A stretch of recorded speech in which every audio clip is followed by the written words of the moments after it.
11 Bang Bang Reload Show starts now. Well, hello, everybody out there. Welcome back to the 11 Bang Bang Reload Show. I'm Garrett, and over here on my right is Gina Woods, my beautiful mother. Yay! You're a mess. We brought her on tonight because I've had several questions about, how it was that us boys on the 11 Bang Bang channel grew up. Where did we grow up? Grew up kind of on the farm life, and survival was the name of the game. And we were doing this prepping and surviving long before it was popular, weren't we? Yes. I wanted you guys to know how to survive if things turned out bad someday. Yeah. There were times. There were times we had when we were kids when things were tough, and like for all people. But tell them how many kids you raised in that house. Well, I had 7, and then we adopted 3, which made 10. And then we took in 40 more girls and a couple of boys over the next 20 years. And at one point we had 17 kids. Yeah, so things were tight, to say the least. My dad was a pastor, and we didn't always have a lot of money, but we always made do. And one of our favorite stories as the kids of the family was we like to talk about when we had beans in a cup. And one of these days, somebody's going to write a book called Beans in a Cup. And this is truly country living, farm life, survival. I mean, it's not like we went hungry or anything, but times were tight, things were tight, and we learned to get along because of this woman right here. We did a lot of things that most people have never tried. Yeah.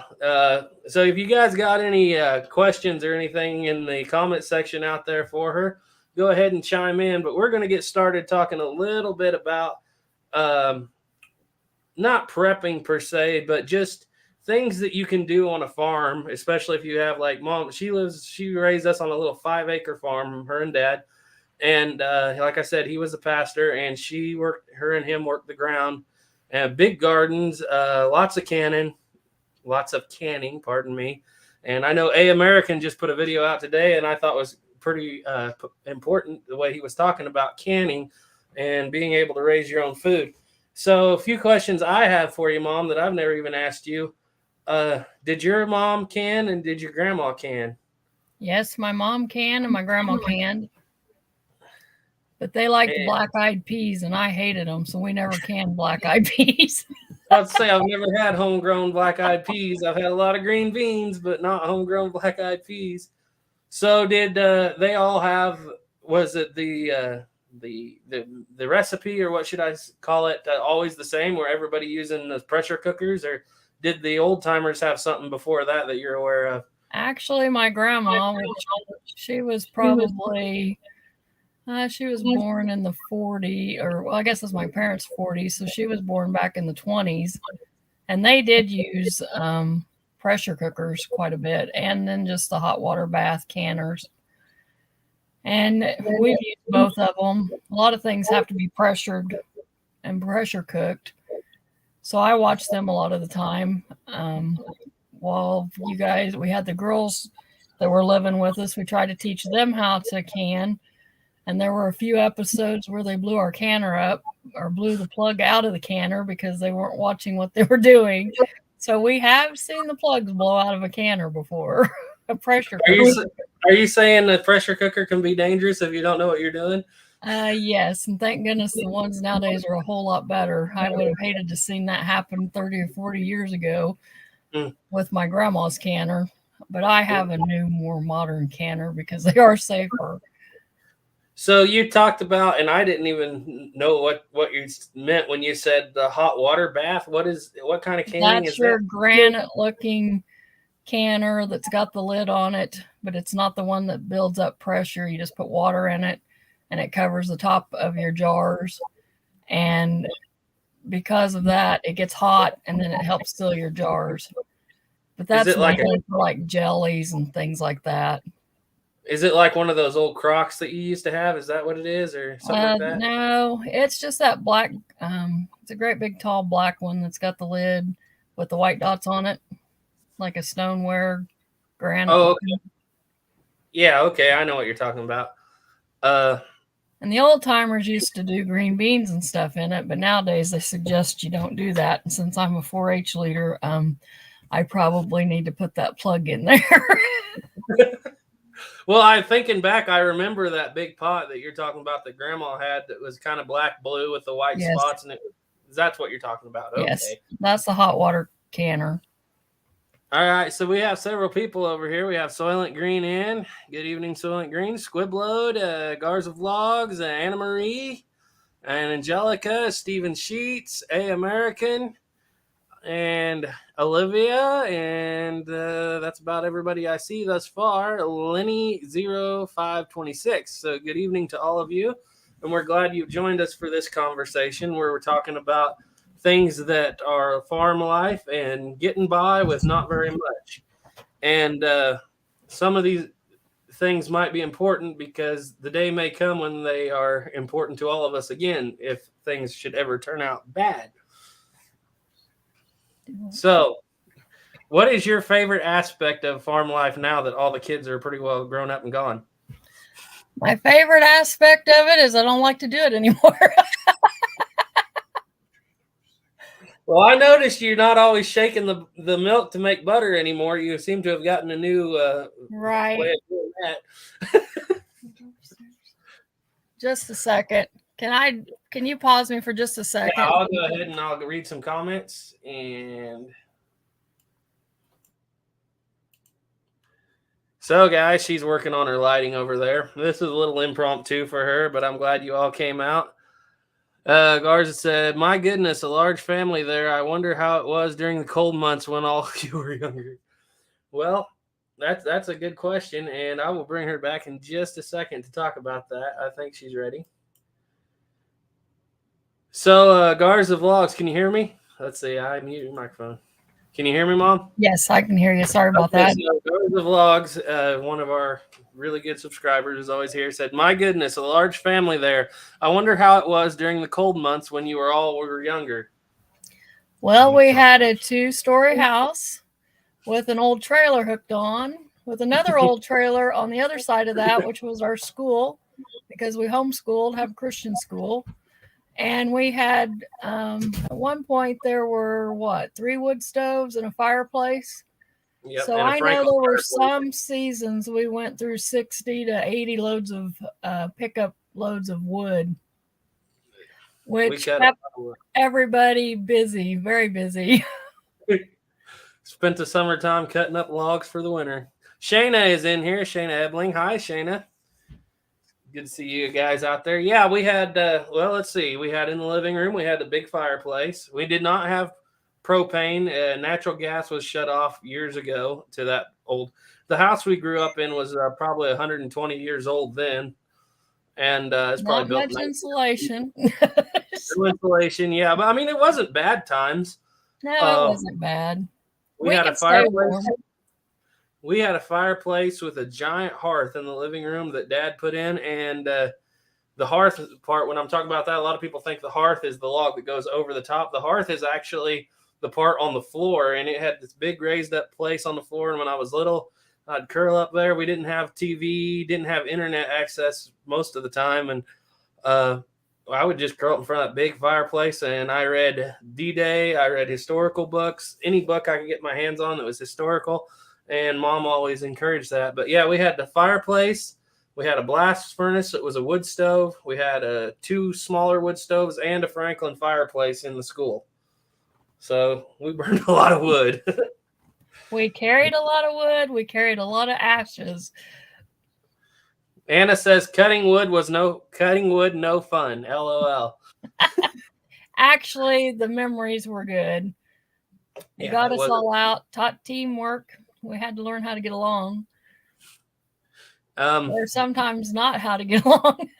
It's interesting, guys, that, Mom had before, of course, she had all of us kids. There was a while there that her and Dad lived in a parsonage when he was a pastor, and they had propane and everything else. But then the family grew and we moved out to the country, and Mom has not had propane or natural gas or any form of heat like that for 22 years.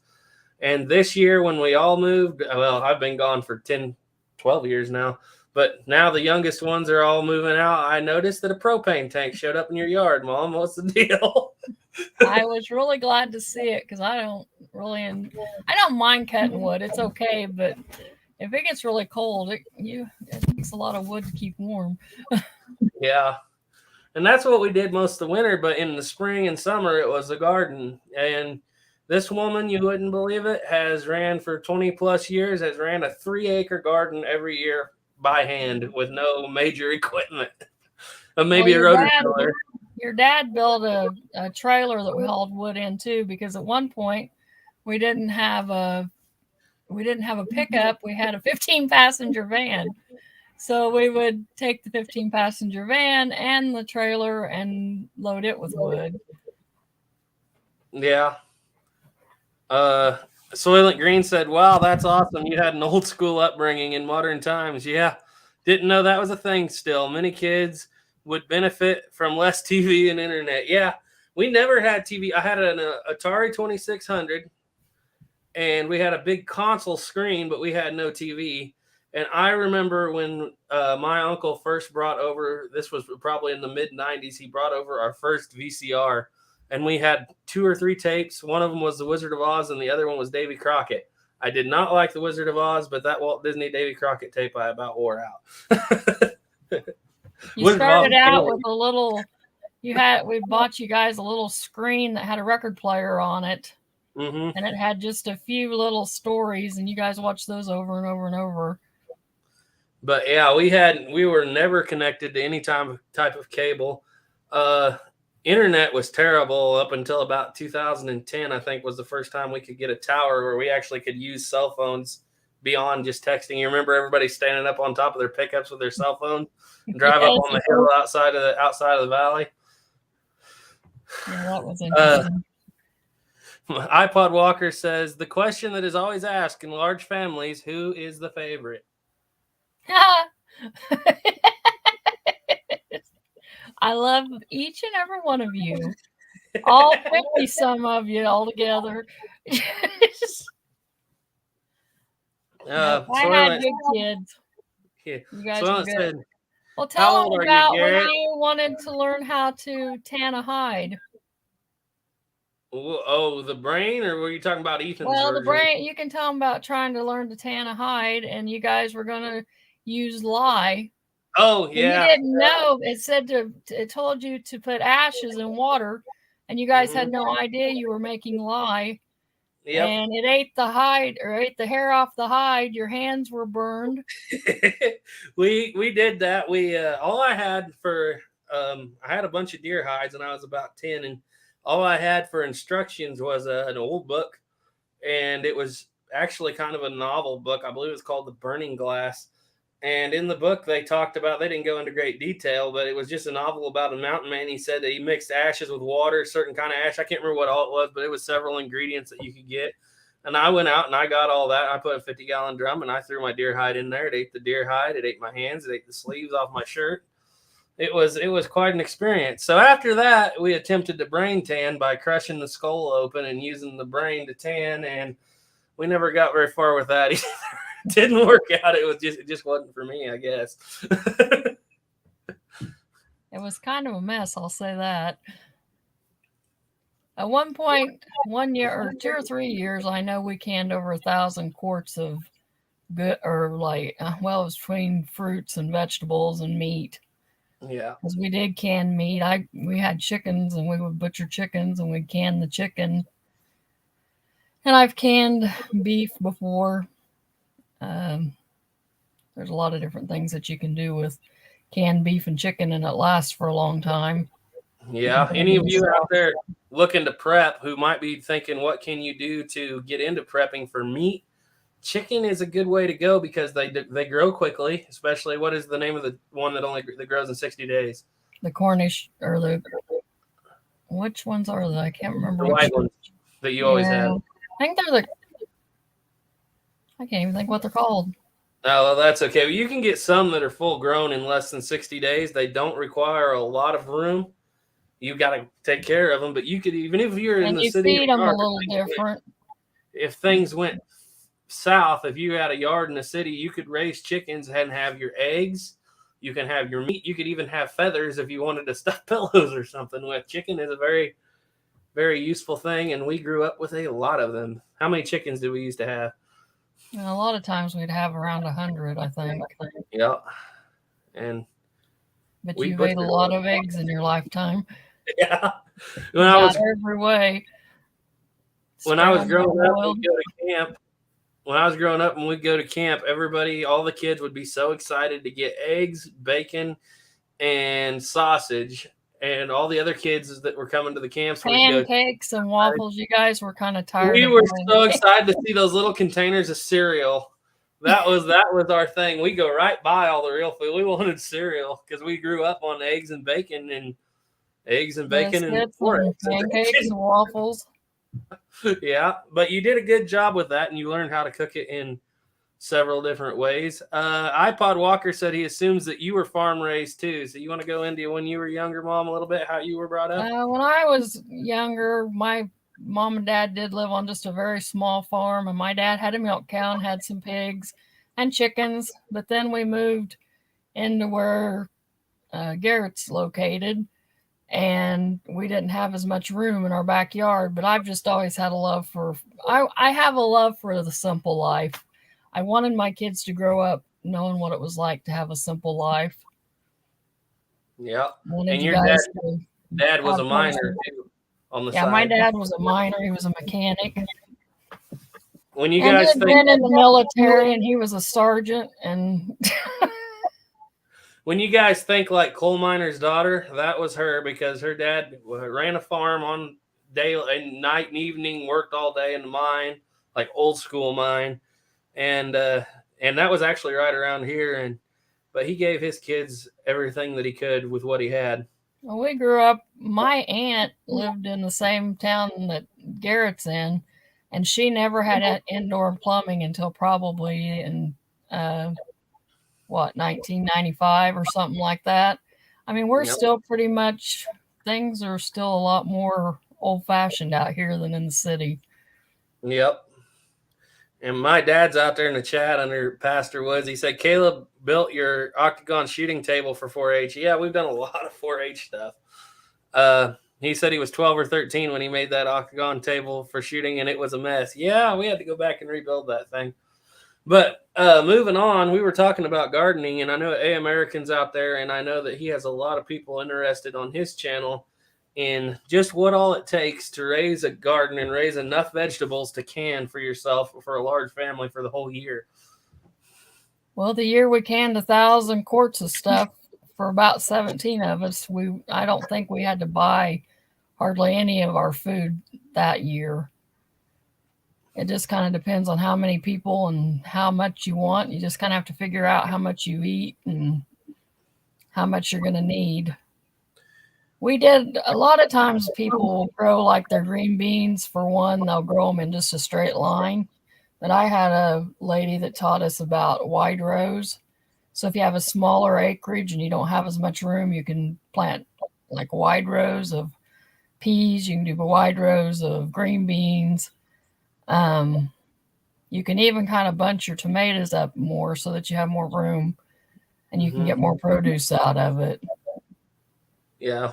So we always ran about a 3-acre garden, and that was a ton of work, especially when we were working the ranch when I got a little older, and then come home and work the garden too. But that garden was a real lifeline, and we fertilized it by keeping the cows and horses on it in the winter. And then we'd move them out in the summertime or spring, early spring, when we planted potatoes, usually about March, which I should have already done and haven't yet. That's when we would start in. Yep. And I've raised tomatoes from the seeds, and we've grown them.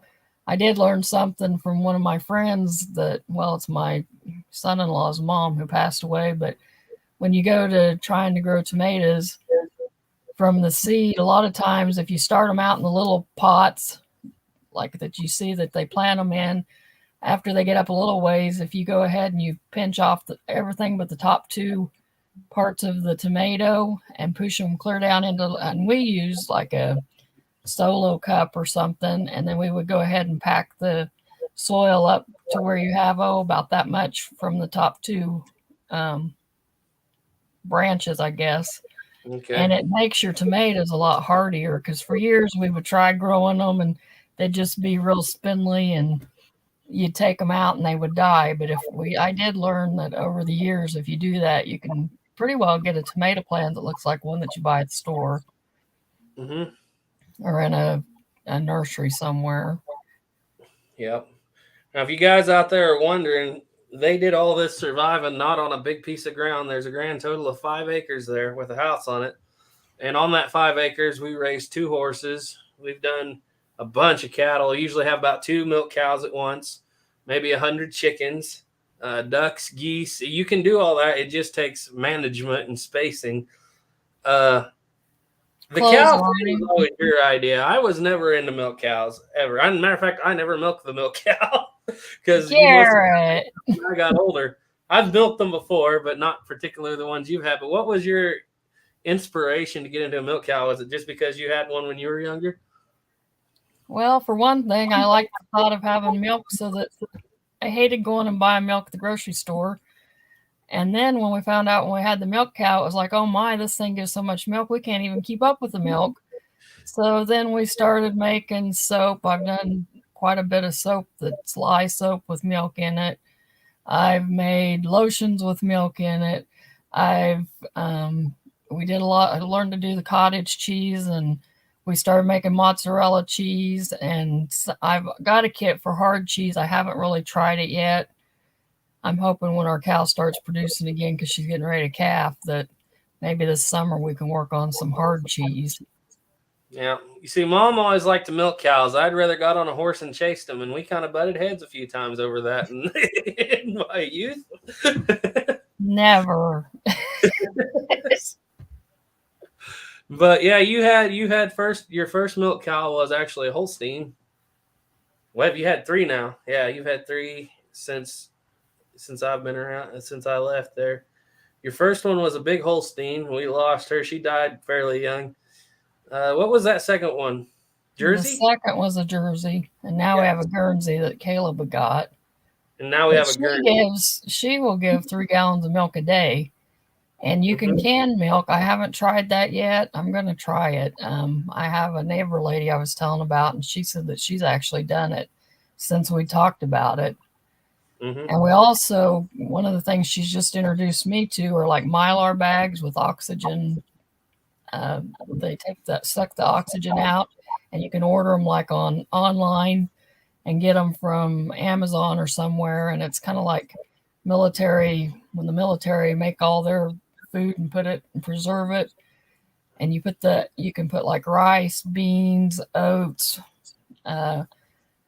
potato flakes, a lot of those kind of things, and you can keep them for 20 years, up to 20 years. So you can store it. And I'm getting ready to start trying that just for something new to try. Yeah. And since I'm a 4-H leader, I just like to go back and try to teach. I don't like to lose the old school things. I like for people to know the old ways and where we came from, and it's not always easy, but it's always satisfactory whenever you do something and you're like, wow, we can actually still do this. Well, yeah, because quote unquote, if the bombs were to drop tomorrow, you would be a lot better off than most people, because even if you kind of have got away from some of it, we could always go back to it pretty easily. Right. Well, I still do some of it. A lot of it in the summer I do. Yeah, not as much in the winter. I mean, we still cut wood. We still burn wood for heat. So we do have the propane to help out, but we're not all the way 100% still where we can stay warm just because of the propane. Yeah. So we're talking about the milk cow. That's, especially in a survival situation, milk cow is going to be one of your, I know that it's not something people talk about when it comes to prepping. A lot of people can't do it, of course, because they don't have property. But if you know somebody that has one and you can work it out, that's going to be very important, because that is your source of butter, milk, cheese. The milk cow calves can produce meat, because you're always going to have calves because you got to keep them calving to keep the milk flowing. Hides, leather, all that can come from one milk cow. I mean, of course, the hides and leather thing would be very rare, but yeah, I'd say If you milk got cows were reach to the corner, you can do a lot with it. Mm-hmm. And tell us how you prepare milk that's raw right from the milk cow. How do we prepare it? We usually strain it. We have filters that we strain it. We have it's a milk strainer is what it's called, and you buy filters that go in there, so you run your milk through that, and then we just put it in the refrigerator. But then you have to take the cream off, and the cream we use to make butter. And after many years of shaking jars, I finally found somebody that had a food processor, and you can make butter fast in a food processor. A lot of times we'll make butter out of it. Cottage cheese. Mozzarella cheese is a really easy thing to make. Cream cheese, or they call it sometimes farmer's cheese, it's the same thing. But most of the time through the summer, the stuff on the table came from your backyard. It was. That's just how we grew up. But I was gonna say, guys, if you get into some raw milk or something like that, and you don't have a milk strainer, you can just use cheesecloth. It's not the best way, but it will work. But you really want to double it quite a bit. Mm-hmm. I've used towel. I mean, like the old time white cotton towels. I've strained milk through those a lot. Mm-hmm. In fact, that's what we did for years before I realized you could actually buy the filters like that. Yeah. And so we had all that, and then you drilled a well, because you can't really raise a garden like that without a well or livestock and make it any kind of financial. It would be pretty expensive to run all this off of rural or city water, wouldn't it? Right. And we do a lot of water, and it takes a lot of water for a garden. And the livestock and everything. We've got a lot of stuff out here. We have American. He said, at Pastor Woods, you did a good job raising your kids. A good man. Glad I got to know him. Thank you. Thanks for Dad, too, I guess. Caleb worked on guns. Dad's in here. He said, Garrett was always buying and selling. Tried to buy the neighbor's farm truck when he was about 11. Yeah, I remember that didn't work out. Garrett was always the leader of the brothers and always buying and selling cars and trucks and guns. Yeah, I've been through a lot of those in my younger years. Didn't drive very many of them, but I brought them in the yard, and then Mom made me. Tell how you started learning to do videos. You scared the heebie-jeebies out of me. Well, I was probably 8 or 9, and we had a big 2-story barn, and the barn was built into the side of a hill, so you could drive up into the hayloft part, which was actually the main part of the barn. But if you went to the other side, it was about a 15-foot drop off, and the lower part of the barn was where the animals went. And so I thought I was probably, I don't know, how old was I, 8 or 9. I had this dummy, and this was the first time I had a camera that worked. It was an old video recording camera. And I rode my bicycle. I put the camera on the ground, rode my bicycle up the ramp into the top of the barn. And then I put the camera on the other side, and I made a dummy that looked just like me, put him on the bike, and I ran as fast as I could through the top of that barn, up a ramp, and shoved that out the window up to about a 15-foot drop. And I figured out how to splice those two together by cutting the tape. And when I played that for Mom, she really thought that I had done that, and Dad was involved too. It was kind of an exciting thing. Mom didn't think it was too funny though. But anyway, go ahead. Sorry. I was just going to say there were a few things you guys did to us that I didn't think were so funny. Usually you would tell Dad and nobody would tell Mom. Yeah, but that was just some of the fun we had in that big old barn. But American said, I'm getting ready to put in a shallow well soon. Well, the guy you got to talk to that about is my brother Caleb. That's what he does for a living now, is drills wells. And I'll have to talk to you about that. And Stephen Sheets said, Garrett, how am I supposed to come in on your show without a reminder? Well, I put it up. YouTube sometimes just doesn't put it out. All right, Christopher's out here, which if you guys have watched our channel recently, you'll see him on a lot of the videos here lately. He said, this is Christopher. Tell them about Grandpa riding the cow. That's evidently to you. Me? Did your dad ride the cow? I'm not sure about riding a cow. He wrestled a steer down that they thought nobody could wrestle, and he took it down. A whole bunch of guys were saying they didn't think he could take it down, and he just flat-footed took it down. I'm not sure what he's referring to. Mm-hmm. One thing we did learn with the milk cow was that when we weren't pulling, like we would go ahead and let her keep milking until it was too close to time for her to calve, and we ended up twice with milk fever and mastitis later, and that was kind of a nightmare. But don't milk too close to calving, huh? Right, that doesn't work good. Soylent Green ask Christopher what story he's talking about. He heard you. Soylent Green says, you think a herd of cattle or a bunch of pigs would be better since pigs breed faster? Pigs breed real fast. I'm laughing because this has been a quandary of our families for a long time. We took 5 to the locker and decided we'd do the other 5 ourselves. Well, we've butchered a lot of pigs, but that was when we had 10 at once. Yeah, that used to be our New Year's Day ritual. On New Year's Day, the whole community would get together and we'd go out and kill and butcher pigs all on New Year's Day. And, I remember they put me to stirring cracklings. And they said it'll be something good when you're done. And when I was done, they had that lard. And I remember taking a big old spoonful of that lard and thinking, this just ain't good like they said it would be. I thought it looked like ice cream, but it sure didn't taste like it. No, but we made our own sausage with the sausage stuffers, and you can put liquid smoke. We had some German Mennonites that were teaching us how to use. They usually just put like liquid smoke and salt and pepper and garlic and onion powder in that sausage and made really good sausage. Yeah. And like if you guys didn't know, I'm sure most of you did, but we put cracklings. They had a big black pot and they would put the skins in there, kind of like pork rinds, but they would boil them until they turned into lard. And that was how you got lard. And that was always the kids' job to turn that big paddle for hours and hours and hours. But yeah, it was actually the fat. It wasn't the skin, or you'd have had hair in it. Fat, not the skin, the fat. I'm thinking of pork rinds. Right? Oh my. Yeah, but Christopher said Grandpa Boo rode the cow that your mom always had trouble bringing into milk. They were all young, possibly living down by the river. Oh, that's because every time my mom would go find our milk cow, I'd cry because I didn't want to stay at the house by myself.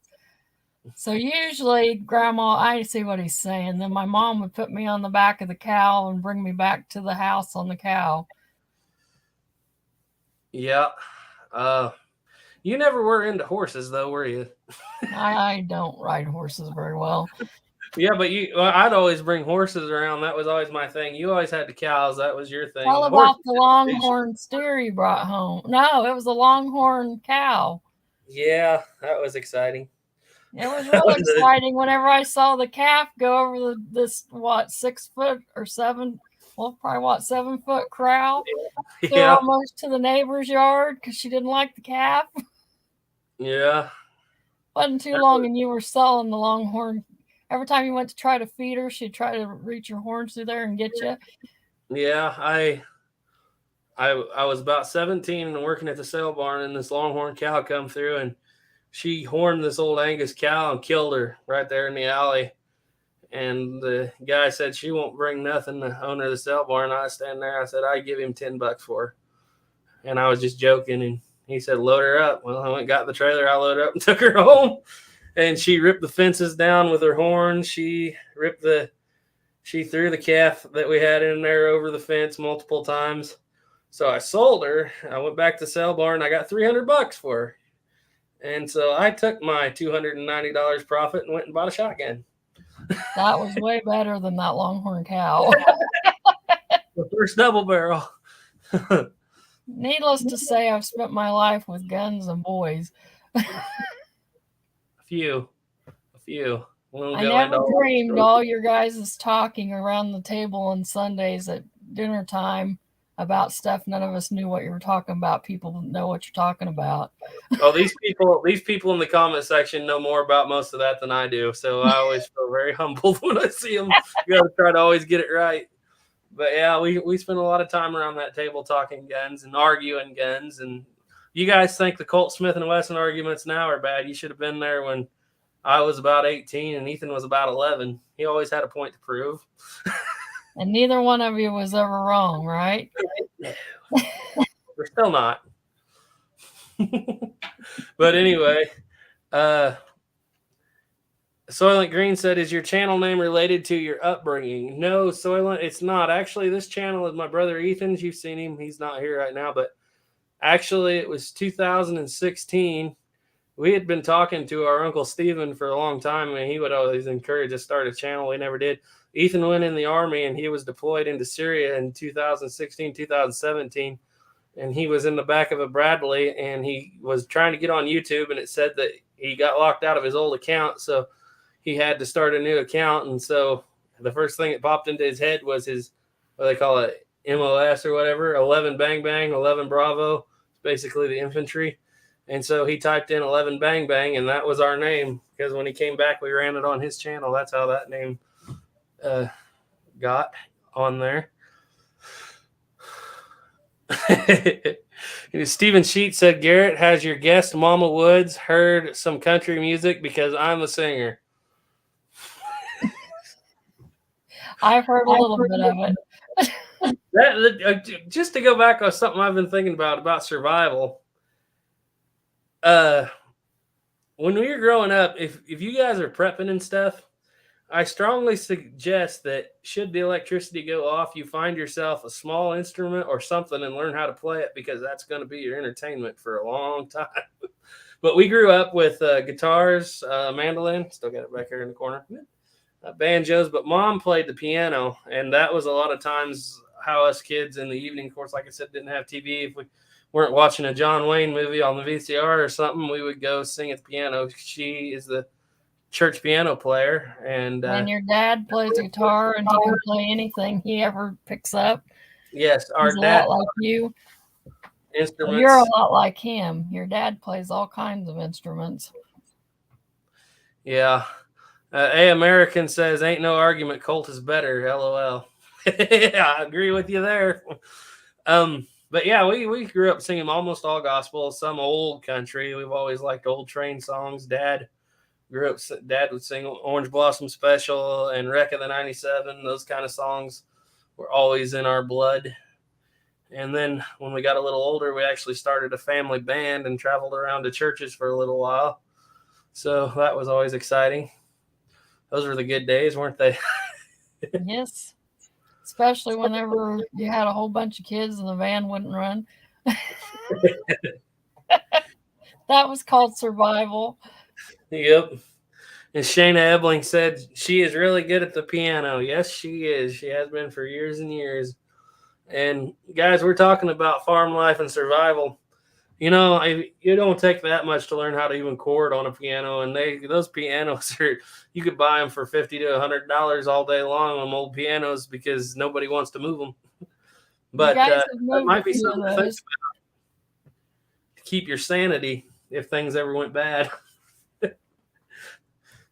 One of the things that we do sometimes is whenever you guys get done harvesting, we usually get the wheat, and we have a flour mill that we grind a lot of our own whole wheat. I was about to get into that.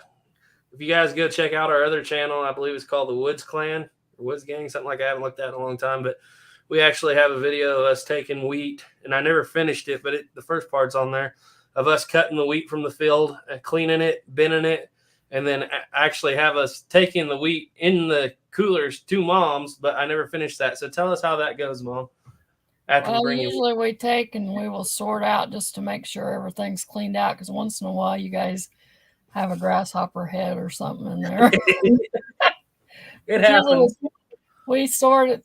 To be honest, I'd rather sort my own wheat because I know what's in it. I hate to know what they put in it whenever it goes to the elevator. But anyway, we sort it, and then I have it's an electric flour mill, and you pour it down in there, and it comes right out as flour, and it works real good. But you have to use anything that you make with just whole wheat's really heavy, because when they use these elevators to do it, they do a lot of things to it to make it a certain way. And so most of the time you can use it as just all whole wheat, but it's a lot heavier. Anything you make's a lot heavier and a lot more coarse. You guys are eating stuff with it made out of just all whole wheat. Yeah, well, in the elevator, when the wheat sets, it dries, and as it dries, it gets lighter, and the wheat will set sometimes, especially today. We have an overabundance of wheat in America, people starving around the world, and you can't hardly sell wheat, but it's because we make a lot of wheat every year in this country, and it'll set in the elevator sometimes for a year, and as it dries out, it gets lighter and lighter and lighter. And so there is something to be said for getting wheat fresh right out of the head and making bread out of it. It tends to be better. Are you still there? Can you see me? Yeah, I thought you froze for a minute. I probably did. But you've always baked bread, and not with a bread maker. And I've always No. enjoyed your bread. I've always baked bread, biscuits. I always liked your biscuits, but I like them even better now, as you guys can tell. You've changed your biscuit recipe in the last few years. What was that all about? I guess we were just watching YouTube and found somebody that knew more about it than I did. It actually was a lot better with real butter from the real cow from the real yard. It's just they're so light now and fluffy. I think it was Kent Rollins' recipe now that you guys out there probably know. Kent Rollins over there, cowboy cook. And he puts lots of butter in his biscuits. iPod Walker says, addressing you, I believe, he said, I assume your folks like mine, they were raised in the Depression. The first thing friends and guests show up, it's would you like something to eat? We usually have food somewhere to offer someone. That's why I look like I do. We make pies. Usually at Thanksgiving, we make 20 or 30 pies for our family. That's always a big deal. Easter, 20 or 15, 20 pies. Yeah. If you guys thought our family was big 20 years ago, you should see it now. Whenever we have Sunday dinner, it's usually 20 pounds of potatoes on one Sunday. If we have a get-together, it's 40 pounds of potatoes. Yeah. There was a question up here. Somebody asked me. I missed it. iPod Walker said, was church your major socialization for the kids? Yes, it was. Yeah, we were Christian school. Dad taught the school. We had some friends around town, but it was a small town. I mean, we had 40 people at most. And then we moved out in the country, and there was nobody but the church and 4-H. You were all in 4-H. We did a lot with church. Was your main socialization, but I wanted you guys to learn how to compete and improve yourselves by competing against other people. And I really push 4-H. Mm-hmm. 4-H is a good thing for kids. And she spent so much time raising all 17 kids that, she had 10, like I said, but mostly we had 17 at one time. That was the max the house could hold. And Mom and Dad just took in any kid that needed taken in across the country. And so most of the time when she had 17 kids, you didn't have time to do a lot. But now that most of them are gone, you've gone back to school, haven't you? Mm-hmm. That's interesting. Did you like going back to school after all the kids were gone? Your college degree? Well, it's been interesting because I have never been much with computers and all that, so I've had to learn something different. I like to learn new things. You're doing pretty good from what I hear. But someone here is asking me, they said I must be older than, Soylent Green said, how old are you, Garrett? You must be older than you look. I figured you're in your mid-20s. 32. Since I was 5, I've been striving to be an old man because that's what everybody else was around me. So that's what I always wanted to be. Oh, my goodness. So we've had a lot of people coming and going, guys, and we're already at 40 minutes. We're going to run this to an hour, and then she's got to go. So we got about 20 more minutes on this. We've been talking about things like, if you're just now popping in, we've been talking about raising chickens, milk cows, We've been talking about grinding your own wheat for bread, things that I have no doubt this woman here could survive if the electricity went off tomorrow. But we've talked a little bit about memories and this and that. But all this was done on a 5-acre farm. Mom and Dad raised 17 kids on roughly $250 a week in the 90s even. And it was really hard times, but we got by. We did not even have any source. The water we drank came from a well for years and years until, 10 years ago? Probably, or well, maybe 20. Has it been 20 already? It's been 20, I think. But when you were young, it was from the well. Yeah, we always drank from the well.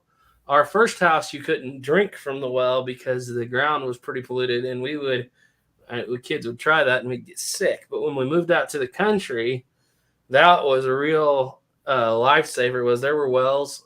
There had been windmills, but they weren't operational when we were there. But we've had 2 wells there.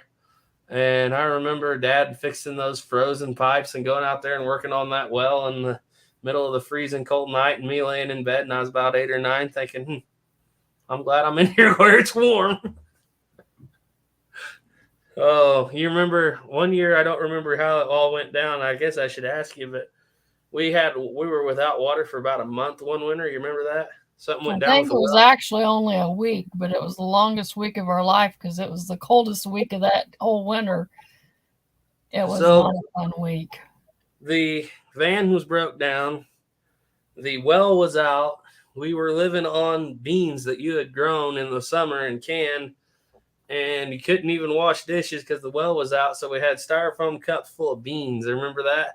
And that was what we lived on. And we always look back on that time as kids and we say, that was the time of beans in a cup. And usually none of us there were coffee cups. Yeah. A few times you had it. Well, there was one time we didn't have a cook stove.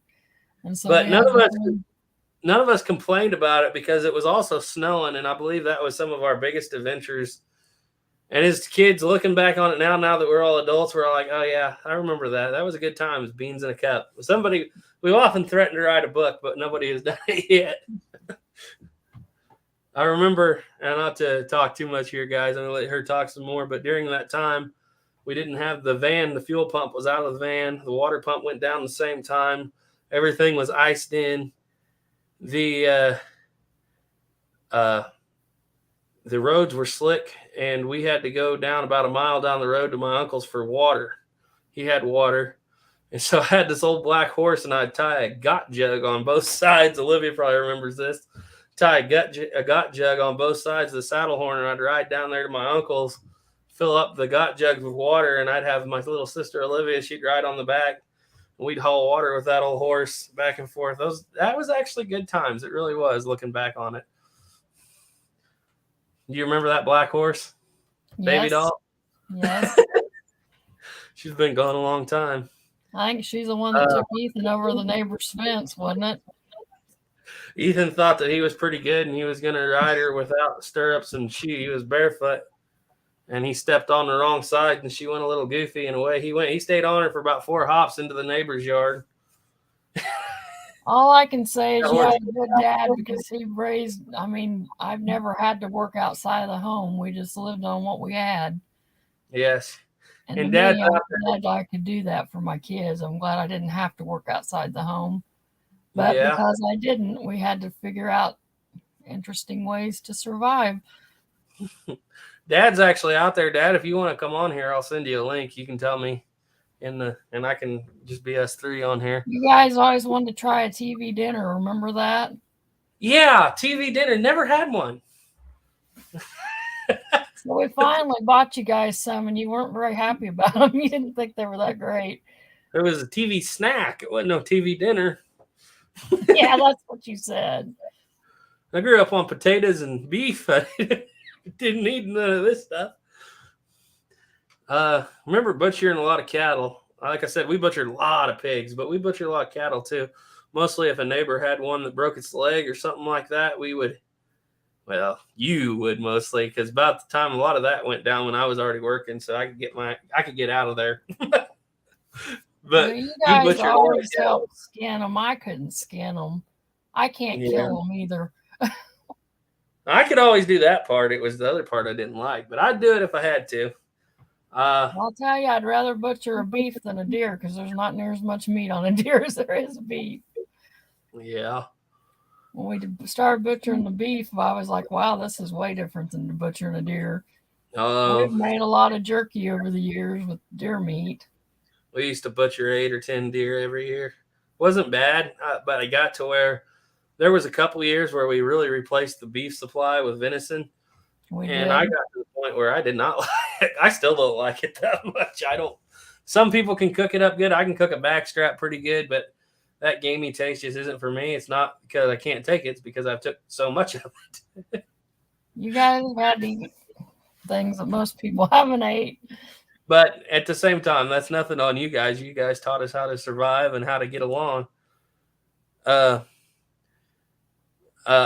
Walker says, what about medical? I assume you were well-versed in home remedies. We've tried it all. Put a potato on your foot to get a splinter out, or let's see, what are all some of the other ones? Welder burn was always potatoes on the eyes. We didn't take you guys. Always pennies and baking soda. Yeah, that was for the bee stings. Yep. Put a penny on a bee sting and it's supposed to help, but I don't know if it did or not, but it seemed like you guys quit crying. Well, I was doing something. I don't know if it did or not. When I was actually really young, I had asthma bad for some reason. I don't know. It's not because I wasn't getting fresh air. I was outside a lot. But I'd get asthma attacks, and before there was any inhalers, everything, I was supposed we could have gone and got some, but I believe your remedy was salt under the tongue, and it tended to work, right? Well, Grandpa will tell you to take some salt or drink coffee. Mm-hmm. And I hated coffee. I'd rather take the salt. I know. Oh, Dylan is out there. Dylan Ebling. Sorry, Dylan. He said, hey, guys. Besides deer, Soylent Green said, what other wild animals were around to hunt? Any pronghorn in your area, Kansas? They had hogs that were wild and hogs that were tame. There were the antelope were pretty well shot out of here by the 90s, but there were a few around. We never ate one. But yeah, we shot a lot of wild hogs. And you didn't like wild hogs too good, though, did you? No, I remember I was so proud. I brought you 3 one time, and you cooked them up, and they were so good. And then I brought you a boar that I killed with that. Whoa! I was so proud. I was the biggest pig I ever seen. Hung him up in the tree, skinned him, and you were boiling the meat or something. And you I just had it in the crock pot. When I got up the next morning, it was sick. It was the porkiest smelling pork I'd ever smelled in my life. A lot of deer, a lot of pig. You guys made a lot of chicken and homemade noodles. Yep. Mom didn't like cook pheasant too good either, though, or quail, but she could do it. We had it. I had a lot growing up. Squirrel, pheasant, quail. Yeah, we never got squirrel giblet gravy. What was the deal? Did you get enough of that as a kid? You just didn't want to eat it? I don't like that giblet stuff. I don't like liver.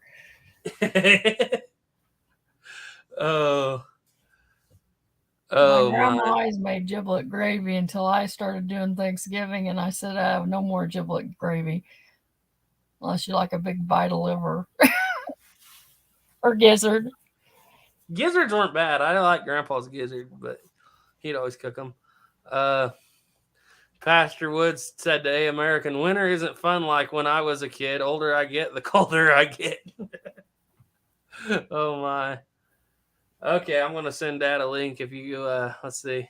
American said, we grew up eating wild game. I don't mind beef, but I still prefer wild game first. There you go. I wish I did. I'm going to, let's see. I'm going to be here for just a second, guys.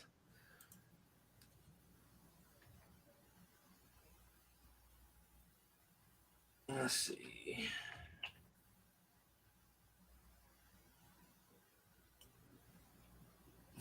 Let me back out of here. You guys incubated your own eggs and hatched their own. Well, Caleb did a lot of that. Hatching Turkey. Your own chickens and turkeys the time you found all the turkey eggs. I was walking down a fence line right during harvest. I was running the combine. Combine broke down. I was walking home. I was walking along the fence line. And this big hen turkey came up out of the fence line there and about flogged me to death. And I thought, I bet she's sitting on something. So I dug around, and pretty soon I found those turkey eggs, and I took them home to you. And I don't know, you or Caleb or somebody incubated them and hatched your own turkeys. That was exciting. And the turkeys stayed right around here, but then one spring the female left. Yeah. The wild turkeys would come up and kind of lure them away, as I recall. That's what was happening. Yeah. That's another thing we ate a lot of was turkey. Yeah, we did eat a lot of turkey, and that's probably what you're going to eat tomorrow. I like turkey. I still like I love turkey. And the way you cook it is never too dry because it's always cooked in moisture. But, yeah, guys, we're still talking. Cook it, bust down. We're talking about survival and farm life and stuff like that. One of the things that a lot of people don't think about when it comes to prepping and survival mindset, learn how to barbecue. And I'm not talking about gas barbecue or pellet barbecue. Learn how to get yourself a piece of metal. And this is what I did to learn how to barbecue because I couldn't afford a smoker. I had a piece of pipe with a piece of expanded metal and an old farm disc on the top of it. And I learned how to build a wood fire in it and smoke meat. And smoked meat stays good for a lot longer than regular meat. And you can salt and smoke, build smoke houses. But learning how to cook, and a lot of people overlook this when it comes to prepping, learning how to cook over a wood fire, even if you can contain it in some kind of metal pipe or something, that is a good thing to learn. You've always cooked on an old, you got an old tire, an old tractor rim wheel, and that's what you cook on now, right outside when you do outside, Mom? Yeah. It's a giant, probably 4 foot across iron tractor wheel, and you can fill that thing up with a lot of coals and make it last a long time. Dad, if you're out there, I sent you that link. It's on the Josiah. It's on Josiah. iPod Walker said, just call me iPod. Yeah, okay, iPod. Just call me iPod. I see what you're saying, Soylent Green. iPod said, at my dad's place, we had a flock of 13 turkeys by his house. Then the game rangers came and said, stop feeding them. Yeah. You know what? One thing I think is funny, you've always raised ducks, but I have never ate a duck that you raised. You're not going to eat my ducks. You've ate duck eggs, though. Well, that's a surprise to me. I didn't know any different. Yeah, you ate duck eggs, but you weren't going to eat my ducks. Haven't ate a lot of ducks, haven't ate a lot of rabbits, even though we've raised them. I've ate rabbit.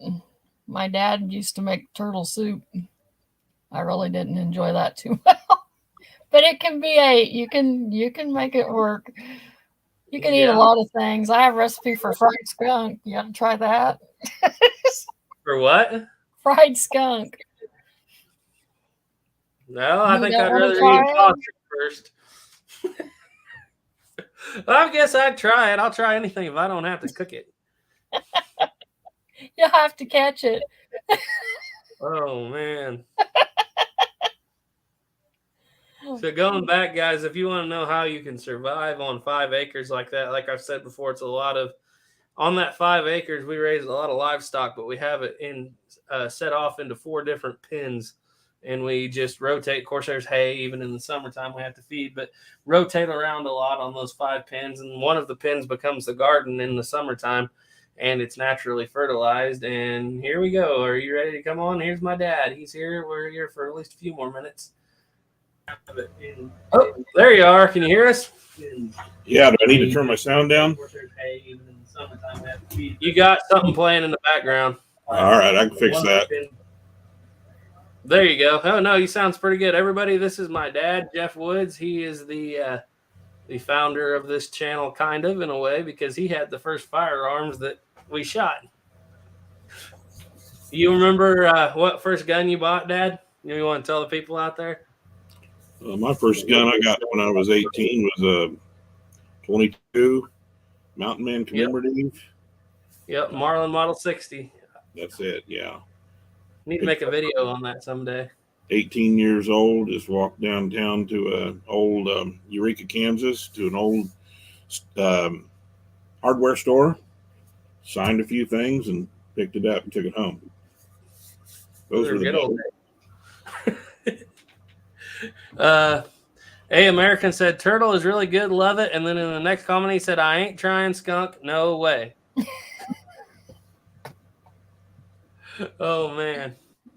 So we were talking a little bit ago, Dad, about water wells and what the kind of importance a water well is to surviving, especially off the grid or without electricity type of situation. You want to let us in a little bit on how much work that was when we were growing up, keeping those water wells running?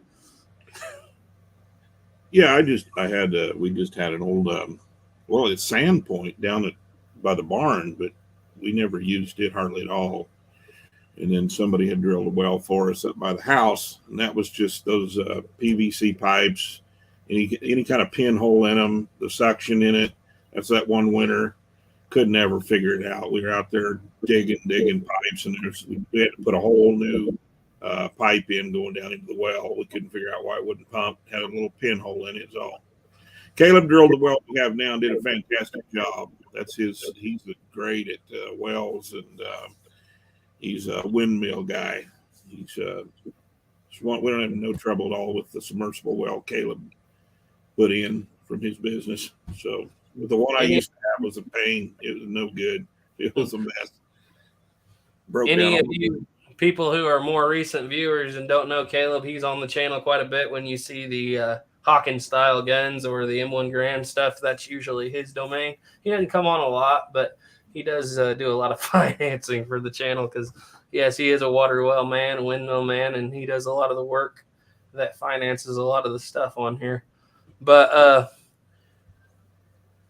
iPod Walker said, what about growing ginseng? And hey, Mr. Woods, have you ever thought about that, Mom? I've seen it. I've never tried it. I've wondered about it. Ever since I told you that was in energy drinks, you probably hated it. You get a lot of money out of it, but it takes a lot of years and a lot of care. And I think from what I've read about it, it has to be kind of where you have a lot more moisture. We're awfully dry. I don't know. It has to be in a shaded area, a lot of trees or some kind of shade. It's just we have looked into it. Didn't look like we it. Just don't know. Takes so many years. Go ahead, Dad. I'll just take so many years to get it to grow, and having shaded areas, it's got to be pretty particular about where it's at. Down south, I think it grows really good. Up in the hills where it's all shady and trees, but like I said, plant a big crop. It's going to take a long time to get it to come up, get it right. So we just did a year's worth it. Yeah, I stepped into blueberries last year. Once again, it's over on the other channel, the Woods Clan, but we started planting blueberries, and I remember I bought them, and Mom said, you can't hardly grow those around here. Well, I'd already bought all of them, so I went ahead and planted them, and my brother-in-law is a PhD, or not PhD, has a bachelor's in agriculture over there from Kansas State, and he said, you want to bring that soil pH up to grow blueberries, you got to have a high soil pH. Most things you don't want a high soil pH, but he told me bury it with ashes and make lye in the dirt below it, and that'll bring the pH up. And it really has worked pretty good. They came along pretty good. I'm hoping this year we get to harvest them.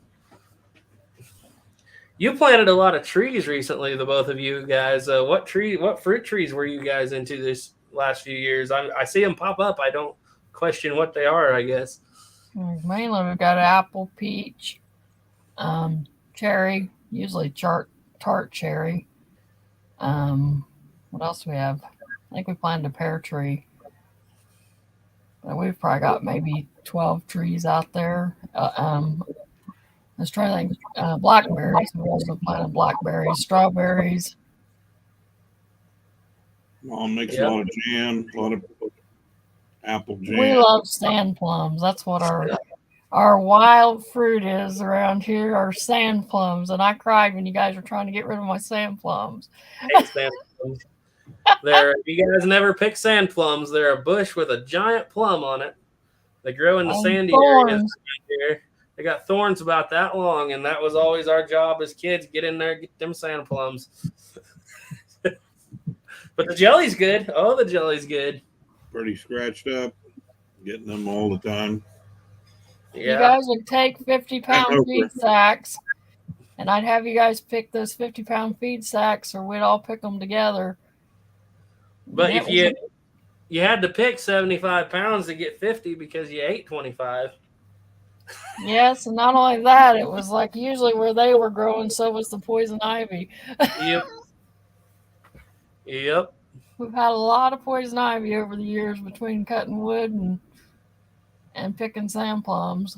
We were talking about over there. We were talking about homemade remedies. You want to say what you shouldn't use for poison ivy?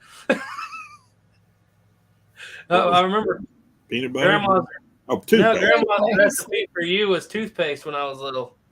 Yeah, it just dries your skin out. Makes it worse, I think. Home remedies aren't always the best, but I mean, some of them are. But... Yeah. I remember that one didn't work out too good. Don't put toothpaste on your poison ivy, guys. It doesn't work like they say it does. Bleach water works good. iPod Walker said, do you use horse manure to fertilize that garden? Yes, but you got to be kind of careful. We'll just leave the horses and cows out on it, and then. But you got to really spread it out because it can get too hot. Usually where you eat at is not good. Right. You can't usually right where they were at. You have to really spread it out because it gets too hot. Tomato plants, you remember how we used to do those, don't you, Garrett? Yeah. Down. We would a couple of feet, manure, sand, and then I used to do that. We used to put manure down there, a foot down, put sand on top of that, plant the plant, cut the bottom limbs off of the leaves and stuff. And then I don't know, in the last few years, it's got to where I just dug a hole in there. Of course, we always had animals on it, and it's always rich soil anyway. So, yeah. A few years we didn't have animals on it when we were little. We would in the springtime we would go out and walk the pastures and pick up dried cow chips, and we would put them in bags and bring them home. And a cow chip for every tomato plant really make them grow. You plant it down a foot below them, like he was saying. Hi, Nettie. And Olivia Woods said, hi, Dad. But yeah, that was really, in all honesty, the garden, as far as I remember, has really been a lot of Dad's stuff. Dad's always liked the garden. Mom does the cannon and Dad did the Good time. Yeah, we put a lot of time into that. Always raised you kids with out there in the garden with me, rototiller and everything. And then one year I caught you guys all out there when I wasn't looking. You guys were picking the tomatoes and having a tomato fight. I wasn't very happy about that. I didn't know you noticed. Figured all those hours of work, I look out there and you guys are all throwing tomatoes at each other. Of course, it was the end of the season. We're all kind of getting rotten. And yeah, rotten tomatoes and rotten eggs always made the greatest projectiles. After a season, you kind of get it all the time. So I think you guys decided to have fun. We would pick Rubbermaid totes full of tomatoes. There are a lot of tomatoes. Some of those tomatoes are 6 foot tall. Some of those tomatoes just clear over our heads. A few of them. Guys, that was the recipe for those. Was we would, like you said before, we'd dig a hole about 1.5 feet deep, and the bottom would be sand, and then you would put a cow chip in there at about 1 foot below, a little more sand, dirt, water, and then the tomato on top, and that would grow some real tomatoes. It'd be like going through the jungle to pick them. Yeah. Grew a lot of okra, pickled a lot of okra. Mm-hmm. Made a lot of relish out of cucumbers and dill pickles. And then you guys would always practice your guns out in the garden and break the wire, the fence wire, and what else would you do? We used to always set the tin cans up on the fence posts, and we built a fence, but somehow always shot the 22s through them fence wires. There's a lot of splices out there. A American said, my granny always used rubbing alcohol and poison ivy, and it works good. Rubbing alcohol works good. And so does a bleach bath. Put a little bleach in your water and take a bath in it. It dries it out pretty fast. And then with the beans, always had poison ivy. we'd always try to had a lot of rust problems. So we would grow a batch of beans clear down to one far end of the garden, and then would grow another batch, separate them out. So if one caught rust, we might lose some. But then Gina got hold of some things. We'll tell them about that. You stop the rust on the beans. Can't touch the beans when they're wet. But you found some. What'd you find? Usually a fungicide. Sometimes we would use on them to clear up the rust. Ace Hardware had it. We always tried to put the beans in different parts of the garden, so if one part got infected, it wouldn't affect the rest of them. Yeah. And I did not like picking beans because it's like cotton. Everybody always said the more you pick, the whiter it gets. The more beans you pick, the greener it gets. You get to the end of the row, and they're just as many as when you started. That's one thing I can honestly say, guys, outside of walking out in the field a few times and there's a farmer when we're farming around here, may change any year. I have never picked cotton. Me and Roy Clark, we never picked cotton. Did you ever pick cotton, Mom? I went and just picked it just to see what it was like. Your mom and dad and your grandparents picked. My grandparents did pick cotton. Yeah. Dad and I never picked cotton, but Dad and I have rogued a lot. And if you all don't know what that is, that's a. What did your mother? Yeah. Not a lot of fun. We took you kids so you could make money for camps or something. I don't remember. And go pull rye out of wheat fields. Like if you guys don't know what rogan is, hot afternoons. You would go out in a field of wheat and sometimes a few rye seeds will get in there and they'll spread and you'll have more rye in your wheat. And the elevator doesn't take rye wheat mix, so farmers will hire kids a lot of times to go out and walk those fields and pull every sprig of rye you see. And we grew up doing that. A lot of times those are 500-acre fields or better. And I know that Mom, 7 weeks or 7 days or 2 weeks of hot walking. You'd walk clear to the center for a sprig of rye, and then you put it in a bag and walk clear to the outside again to throw it out or put it on pickup. Tell us about, Mom, how your rye picking experiences went as a kid. Well, everybody was all excited until they did it for a day, and then they decided that it was too hot and they didn't want to do it anymore. But my dad was old school, and if you promised you were going to do something, then you were going to finish the job. And it was the first job I had that I really got a really good paycheck, and I finished the whole field myself, but the guy gave me a really good paycheck for it. But I was the only kid out of about 10 of us that actually went and finished it. Yeah, Dad, you rogued a lot up around Kinsley, didn't you? Oh yeah, I always did farm work during the summer when I went to school, and then we would go rogan, and that was quite an experience. And with some of the kids in the school, we always had fun, joked around a lot. But me and my brothers, and it was hot. It was pretty hard work, and I know there was some Hispanic guys that were working the field next to us, and they've got to use hoes, and we asked use the hoe, sharpened hoe, to cut the devil's claw. And I remember we asked the guy that we were working for how come we had to pull them up by the roots, and they said, "Well, those guys were on contract." Well, how do you get on a contract? You know, but we never got it on contract. We never got to use hose. We had to pull them out by the roots. So that get pretty hot. Pretty hot. But we had a lot of fun. Told a lot of jokes. Had a good time. Yep. iPod Walker says, "Hi, how do you get rid of ground squirrels and moles? They ate the last garden we had." We have what kind of dog is that? Oh, a border collie. Yeah, we never had moles after Lucky. Well, actually, going back when we first years ago, we had moles really bad, and I remember my Uncle Rick, who is dead now. You remember that? Yeah. One year, Thanksgiving or was it Easter? Brought a doom buggy. Yeah, and he rode that doom buggy around for about 24 hours out there doing wheelies, tearing the ground up. I don't know what he did, but we didn't have moles for a long time after that. I've always heard take and put a piece of bubble gum down in there, and that it will kill them. I don't know if it does or not.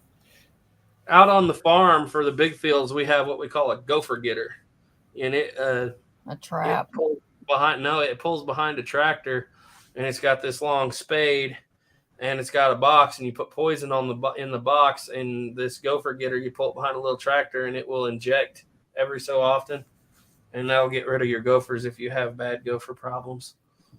But yeah, we've trapped them too with gopher traps. Olivia said when Caleb and Ethan. Go ahead. I remember when Caleb and Ethan would launch tomato board over the fence, some bricks on the end. I'm just reading Olivia's comment there. Yeah. I don't remember that. I didn't see a lot of this stuff that went on with you guys. 1874 Sharps is in the chat. Hello, 1874 Sharps. You guys know 1874 Sharps. His initials are MM, and he's about 6'5". But he comes on as 1874 Sharps every now and then, just so you guys know who that is. You got anything to say to 1874 Sharps, Mom? I don't know who it is. He's your grandson. My grandson? The big one. Oh, Martin? okay. I get it. Yep. Is that Martin? Yeah. Yeah. Okay. Well, cat's out of the bag now. It's Martin. Okay. I guess I shouldn't have said anything. It's okay. Yeah, no, he comes in every now and then, but he said I never pick cotton. That might change any day now. Tell him Grandma will get him started soon. Yeah, and he also said they are going to need more kids for Rusty's Rye.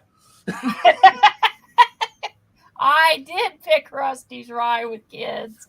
Well, 1874 Sharps, that's going to be you. Yes. Anyway, guys, we're old as Well, I was going to say, whenever we were young, when the boys were young, I started them out at a very early age. I don't know if you could say it on YouTube without getting in trouble, but I believed in getting the kids started at a very young age with guns. And we always started them out with a 12-gauge shotgun at a very young age, young enough it would knock them over, just to give them an experience of the weapons, and had them shoot a can of red paint. So they got an idea of responsibility. I'm proud of my boys. They've always done good with the guns. We dropped that old 12-gauge so many times that it eventually just quit working. That was actually that old single-shot 12-gauge was my carry around to work gun. Even when I was 18, 19 years old, I carried that thing. Shot hogs with it. It was one of my favorite guns, but now it is no more. Taught the boys to respect guns. Taught them at a very early age. Taught them to respect people. And a lot of problems we have today with a lot of kids is because there's no dads or moms sometimes. Mom can do it too, teaching them how to respect people, how to respect the gun, how to use it right, and just taking time to train the kids. And so I remember, somebody had told me a long time ago, they said, well, what if your kids, get a hold of your gun someday? And I said, my Ethan's already built his own gun. I said, they already have one. People say, what if they get a hold of your guns? I'm like, well, they've built their own guns as kids, but we taught them to respect people, respect the gun. So that's all I had to say about that. Proud of my boys. iPod Walker said, good for you. 22 rats with birdshot. Yeah, that's a good way too. He said, and Mom always told you, said, if you ever kill somebody, I'll kill you. That was Mom's famous word. I'm going to kill you. Nettie says, I'm so grateful my granddaddy taught us right. Yeah, that's true. People aren't raised this way anymore. Yeah, and, Mom. I remember Mom saying, if you mess up with those guns and kill yourself, I'm going to kill you a second time.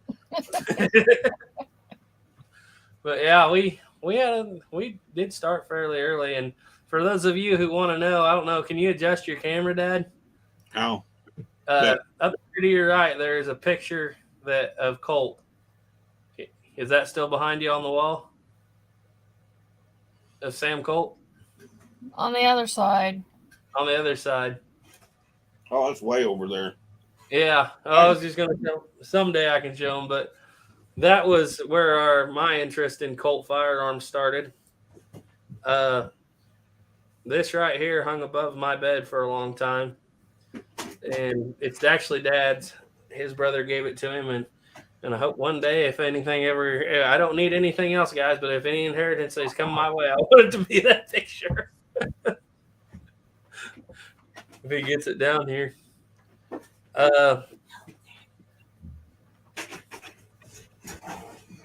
Well, we've bored your audience long enough. Actually, there's as many people in now as there have been all night. Yep, right there. It's actually a mirror, and it has a Colts Dragoon on it. It is very embellished and engraved, and that picture right there has always driven me to learn more about Samuel Colt. And it's a very important thing in our family. But one of the reasons I was going to bring that up, because Dad was talking about Mom and the guns. My first black powder muzzle loader I got, because we did mess with guns and stuff. Of course, we were never allowed to mess with guns if Mom and Dad weren't there. And I was 9 or 10 years old, and I bought my first black powder muzzle loader. And Mom and Dad were gone, and I thought, I'm going to take that thing down and clean it. Didn't need clean, but I thought, I'm going to take it down and clean it. Well, I had a couple of sisters who were really knew what was going on, and they didn't stay quiet about it. And when Mom and Dad got back, it was let out that I had the gun out cleaning it. And so we were told that when that happened, we would lose gun privileges for 1 year. There would be no, people would go out shooting clays and people would go hunting, whatever we could go hunting, whatever with them, but we weren't allowed to carry a gun. And that was probably in June. And so that whole fall, when Grandpa and all my brothers and everybody else went hunting, I mean, this punishment happened to other kids too, but when they all went hunting, I could go, but I couldn't carry a gun. And I remember at Christmas time, when Christmas came, Dad said, go look at that picture. And there was a tag on it that said to Garrett. And I thought, oh, he's giving me the picture for Christmas. But what it actually said when I looked at it close was, Garrett, you can have your guns back for Christmas. And that was such a big deal. One of the reasons I love that sign so much. I'd learned my lesson. And I don't think I was ever enforced to the no guns for a year policy again, even if it was just 6 months. But yeah, that punishment worked really good. I remembered it.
Where did Garrett go? Yes, it's just you and me. Now we can talk about Garrett without him being here.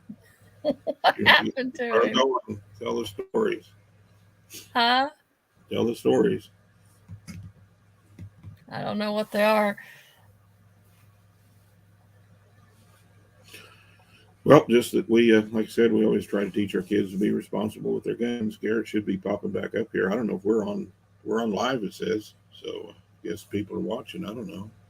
Comments? Anybody see us? He said, yeah, go ahead. My internet died. I guess we can talk about him behind his back now. He's gone. Well, I'm done if you are. I think he's coming back.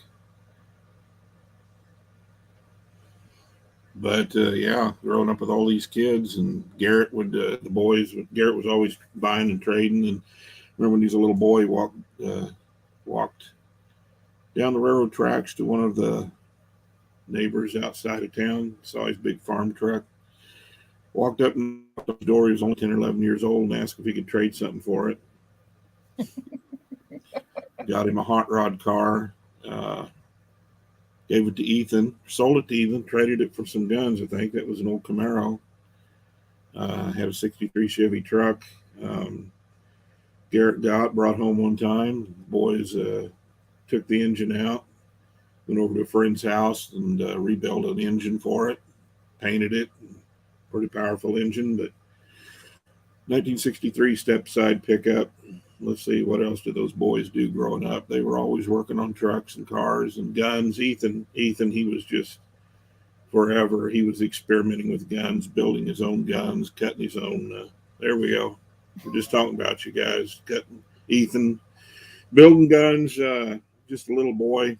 Like I said, I remember a man one time from the big city called me or was talking to me on the internet, and he said, I was talking about my kids, use guns, and he said, well, what would you do if? I said, yeah, one of these boys is going to get the secret code to your, to your gun safe, and he said they're going to get in there, and what's going to happen? And I said, listen, my boys built their own guns 2 years ago. We built the gun safe. They built their own guns. I said they got them. And he said, what if they go out and do something they shouldn't with those guns? I said, well, we'll just, they'll live to regret it. So and they know it, but just let's see, you guys always building guns. And let's see, his AK-47, Ethan's had that AK-47. He tried blue in it. Well, all colors did that AK-47 go through? Well, Green. He tried. First he thought that stainless steel, when he was just a little kid, he thought stainless steel meant just bare steel, and so he took it and stripped everything off of it and polished it. And then he told me that's stainless steel, and I told him it won't be for long. Sure enough, started rusting. So then he tried to sand it down and cold blue it with Birchwood Casey Super Blue, and that didn't work. So then he decided that he would paint it. And he heard somewhere that you should get a Cerakote paint and use the Cerakote, the high heat paint, put it in the oven and bake it on. But of course he didn't. In my oven the one time I opened it? He had Krylon. He didn't have Cerakote. So he put a Krylon and baked it. Mom walked in there one day and the oven was on. It was hot in there, and she opened the oven. There was an AK-47 in there. And if you guys want to see that old gun still floating around, there's a couple of videos on our channel. He calls it Bloodletter. That was the name given it to us by our uncle. And if you go and look at some of our AK-47 videos, you will still see old Bloodletter on its about fifth round to finish. Old Romanian Wasser 10 we've had since the 90s, but it was a good gun. Then at church, would have our vacation Bible schools, and we gave out toy guns that one year, and a woman in town said, why would you allow guns in a church? There's toy guns,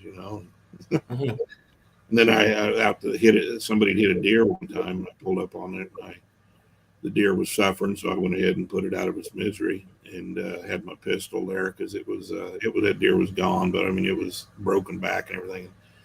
The woman said, "You're a preacher and you carry a gun?" I said, "Yeah, well, I'm not a tool."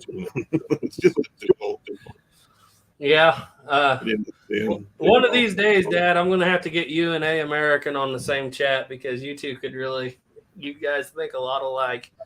And I often tell people, go ahead. No, just I'm a very unconventional pastor. Yeah, you two would get along really good. I've told people before about how that you trained us and taught us in the school, mostly a lot of it yourself, and and Mom, but mainly about how. Go ahead. About how you changed your mind on the Civil War and completely brought us around to a different view of things many years ago, and a lot of people I've talked to about that have been really impressed with that. You want to tell us about that and what kind of brought that on? Well, you guys watched, what was it? What was that movie you watched? Red Runs the River? No. The other one, the television or whatever it was, Gods and Generals. What was that? Oh, Gods and Generals, yeah. Yeah, I mean, I don't know. I just used whatever I was taught in school, about the Civil War for years, and did a lot of my own research. And then you guys started doing a lot of you watch that. You did a lot of reading books. I was doing a lot of reading books. We just kind of, as we go along, you grow, and sometimes you change your position. You begin to see the other side of things. And so sometimes we're taught history, and we're never taught nuance. We're never taught to look at the other side of an issue. And I just decided in everything, I just look at both sides of the issue. And so, yeah, the Confederate flag does not mean racism. Maybe to some people, but there was a lot of people who fought for that, under that flag, and that are our relatives, and most people in the South weren't even wealthy enough to own slaves. So they fought for states' rights. So yeah, we kind of changed, I guess, our position a little bit. So I look at remember a lot of times we'd go out there and camp in the woods, and we'd just sit out there all night and just talk and talk. We were always talking. Well, everybody's always believed this way, and we'd always say, but you know what? We're looking at different sides of the issue. So you boys, I used to sit around like we were adults when you were just little kids, and we'd just sit up all hours of the night out there in the woods, out there in the sanctuary. Is that what it was? The haunted sanctuary. Yeah. Sleep on the ground, talk for hours about history. Yeah. Another thing, guys, we've been talking a little bit, and we've been off subject, but that's fine. We've been having a good conversation. When it comes to survival and prepping, one of the things that'll help you and your kids out, of course, I said, back in the old days, people would learn a guitar or a violin, something for entertainment. Also, it's a good time to start collecting old books because they are cheap right now. And if the internet ever goes down, that's all you're going to have. And I really appreciate Dad, because for years and years when we were little, before we could read, he would read historical novels to us. And even after we could read, and as we got older, we would sit and listen to Dad read. One of my favorites was John Paul Jones. And then he read us The Longest Day, the book, not the movie, the original book. It's not a novel. It's actually a history book about D-Day and the Normandy invasions. And those were things that I learned a lot from, and I always enjoyed sitting and listening to you read to us, even after we could, of course, read and things like that. So, guys, if you got a family out there and you're thinking about prepping, now is a good time to get invested in a lot of those old books, because, like I said before, the electricity doesn't even have to go off if the internet goes off. And I know Americans talked about this before a lot. If you have yourself a good, even 10 or 15 good books, get some Louis L'Amour's, of course, your Bible, and things that, you can have on hand to read to your kids and that your kids can read. And that's a very controllable sort of entertainment. Well, your mom, she used to read Westerns all the time. She read a lot of the, what was it, Al Lacey?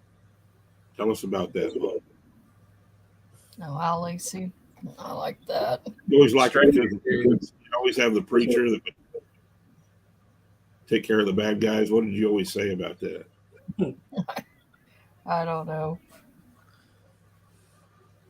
He was a preacher, but he didn't have to act like the preacher.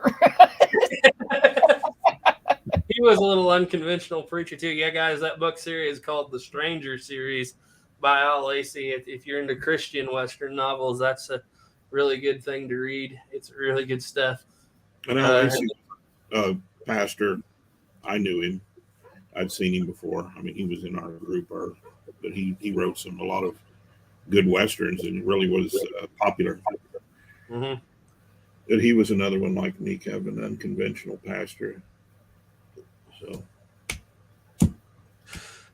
Sharp series by Bernard series Bernard Cromwell. Yeah, Sharp series, iPod Walker. Yeah, that's good stuff. I don't know if Mom and Dad have ever read Sharp's, but that set of books is excellent. If you want to get into some historical reading, that has a lot to do with flintlock rifle and musket shooting in the Napoleonic War era. And that is good stuff. Guards of Log said, remember us reading the Matchlock Gun? Yes, the Matchlock. Yes, the book called The Matchlock. Matchlock. When I actually saw what one really was, I was scared to death. I thought, oh my word. That was the whole reason we got The Matchlock, was because you read us that book in school called The Matchlock. which is a good book. Grars of Logs said, I like 2 books most of the time. I have a whole crate of Civil War books and one on the Mexican-American War. Very good. Very good. That's something that, if you're prepping, that's something to have.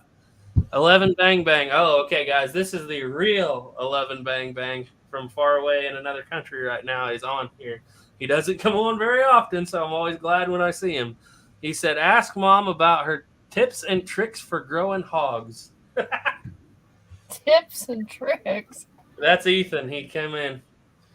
What were our tips and tricks for growing hogs? I don't know. It seemed like it was. They're very Oh, sensitive. we ended up feeding them cake. Remember, we had some that we were having. We ended up feeding them the cake like you would get. It was a lot cheaper. Yeah. But fatten them up fast. The high protein cube. Yep, fatten them up fast. Yeah. Garza Vlog said he prefers naval history himself. Yeah, that's good stuff. That's what I was saying. Dad read us John Paul Jones' biography when we were little. That was a big one for us.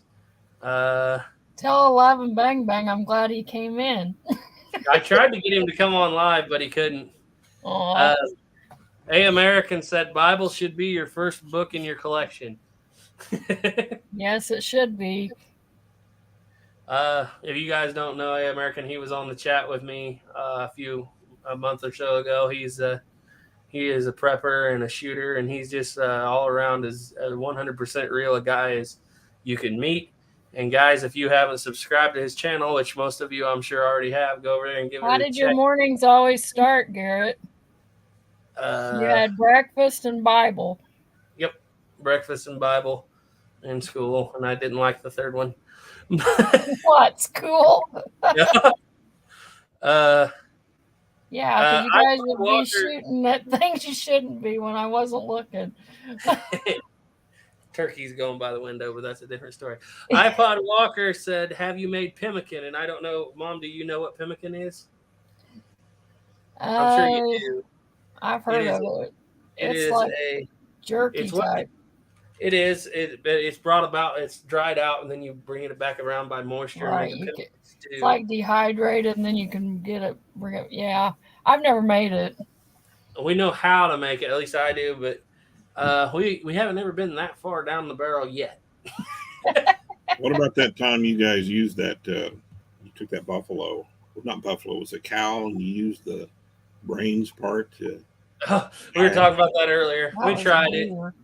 Didn't work out as well as we thought our brain tanning scheme. Let you guys do it. I'd sit there and watch. I wasn't going to do it. Yeah. Olivia said pigs will suck a milk cow if they have half a chance. I don't know what brought that up. Just brought it up. Garza Vlog said they live on the coast here in Texas. Yeah, that's very good. We're still running 15 people, guys. I know we've been going for quite a while, but you're all still here. But we're going to have to close it down here in give us about 2 more minutes. Well, I'm going to tell you about that time you made that video where you scared Mom to death. I wasn't on here, but did you explain what you did that time? Yeah. I drove up in the bicycle. Barn, and you put that dummy on the back of that bicycle, and only thing that you about had me tricked, but then I thought the camera's back here, video. I mean, you'd went into the barn, and then you cut and spliced the video back before we had all the fancy computer splice, and it was realistic. Yeah. He ran this bicycle, threw it out the window of the barn. It showed us he'd put a ramp in there, and we saw this bicycle with this dummy coming out with all his clothes on. And his mom said, I'm going to kill you. And I said, Garrett, you. And okay. How did you do that? I said, that really looked realistic. It just a dummy on a bike, and I launched it fast as I could out the window. But 11bangbang, Ethan said I had a gunsmithing book, and I smuggled it into school. I'm not surprised. I didn't just smuggle his gunsmithing book. He smuggled his guns into school. You were talking about that. The window one. I was just gonna say, when we first got our first digital camera, and then it was after we'd had it a little while, early 2000s. I remember I was reading that big book, The Assassination of Jesse James by Coward Robert Ford. I was like 10 years old. Huge book. And I read that thing through several times, and all the old movies had gotten it so wrong. I remember I got my brothers and my friends together, and I wish I could find it. We made a 30-minute long movie that was a historically accurate version of the killing of Jesse James by Robert Ford. And I wish I had it because we had the governor involved. Caleb was just a little kid, and he played Bob Ford, and I played Jesse James. And I wish I could find that's on a hard drive somewhere, but that would be officially probably the first 11 Bang Bang video would be the true story of the assassination of Jesse James. I've got all those videos. I've got them on a hard drive. I'll have to, but it's locked up, but we can send it. I need to send it off and have them fix it. I've got all those. I know what you're talking about. I've got them all on a hard drive right in here, right in this drawer. But the hard drive anymore. We can send it in somewhere and have it fixed. You can get all those. You guys made some pretty realistic movies. Ethan made those ghosts coming up out of the ground. I still don't know how he did that. What did he use? He used Microsoft. What was that? It was Windows Movie Maker, probably on Windows 98 or something like that. Ghosts out of the cowboy ghost coming out of the ground. I still don't know how he did that. He was a little kid. How did he do that? I still don't know. He does all the editing. We haven't had any fancy editing on this channel since he left. But anyway, guys, we're going to go ahead and call this episode. I'm glad you guys all came in. It seemed like we talked for about 15 minutes. It was an hour and 36 minutes. But you guys got anything to say? Usually this is when I ask my YouTubers when they're going to, what's coming out next. But I don't know if, Dad, you have a YouTube channel. What's coming out next? Just like I said, my unconventional sermons. I think he's over there at Pastor Woods, guys, if you want to go check that out. And we are going to call this a day. You got anything left to say, Mom? No, I think I said it all. Well, I appreciate proud of you, boys. Well, we're proud of you, too. And I do believe in keeping God first in your family, and it'll keep your family together. Yeah, we've seen it's too bad Duke couldn't come because I was going to have a grand time with him. Yeah, I know. We'll get him again. He was gonna come on, and then he got somewhere else and couldn't get back. I'll talk to you later. Bye. Seeing God work in our family. I guess Mom left just to see Him work. Put our faith in God, Jesus Christ. Seen a lot of things. We've been through a lot of hard times, a lot of good times. We've seen a lot of great things happen. We've seen people come and help us through rough situations that are people in high positions of power, just through prayer and seeking God. And we've been through a lot, but we've made it. We've helped a lot of kids that were in a lot of trouble. We took in kids that were on the streets, and some of the roughest kids you could, that were heading to prison. And we've seen a lot of their lives turned around, a lot of blessings, but been a lot of time in that old 100-year-old church. I've spent a lot of nights up there praying, seeking God's face, raising these boys here. It took a lot of prayer, but they've turned out great. I'm proud of them all. And we're proud of you. Let me run through these comments here at the end. American said, hello, Ethan. American said, keep going. We would, but I got to go to bed someday. And Olivia said, that was fun. Big Rick said, sorry, got here late. Garza Vlogs. Well, have a nice night. You too, Garza.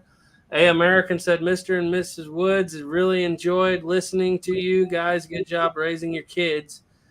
Ethan said, even back then, me and Caleb were taking on Garrett with Smith & Wessons. Yes, you were. And Nettie says, good night. Well, guys, I'm going to say that. Let me say this real quick before you leave. Garrett and Ethan, it was those two. They were just Ethan and Caleb were always close buddies. You never could separate those two. But then Garrett and Ethan had a deal going too. I never understood it, but would always constantly. And Ethan, I think Garrett didn't you just egg your little brother on all the time?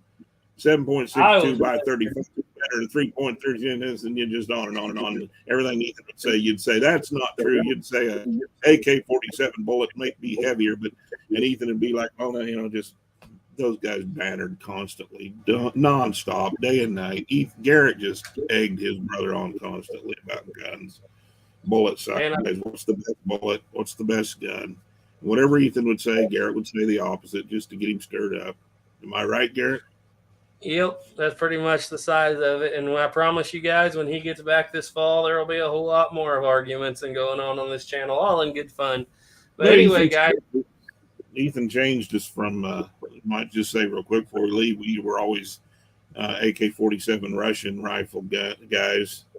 Ethan went off the military, came back, and he really liked the American-made guns. So he slowly changed our minds a little bit on that. Yeah, now we all have one. I got an AR-15. Yeah. We're going to go ahead and come on out here, guys. Tune in tomorrow morning at 7:30 Central. We will have a Lever Action 22 video up, and I hope you all see that. Remember, trust in God. Keep your powder dry. Bye.